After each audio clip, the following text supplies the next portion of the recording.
So ngayon alam nyo na, makinig ka ng mabuti. Iniisip ko na ngayon hindi ko nang piliti sa bawat bitaw ng lyrics. Ngayon ang mga liriko, walang iba binibitawan ang pangalan ko, Mario nga pala. Huwag nyo nang kalilimutan at isipin nyo mabuti kung mayroong pinagbuhatan sa kaibigan ko to.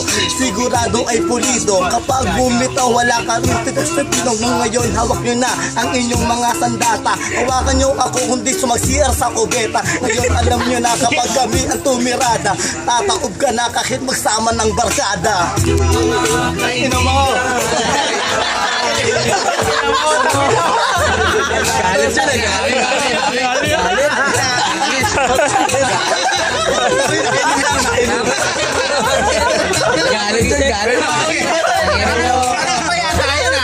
Parang may diin yata yun ah. Sa pagkain.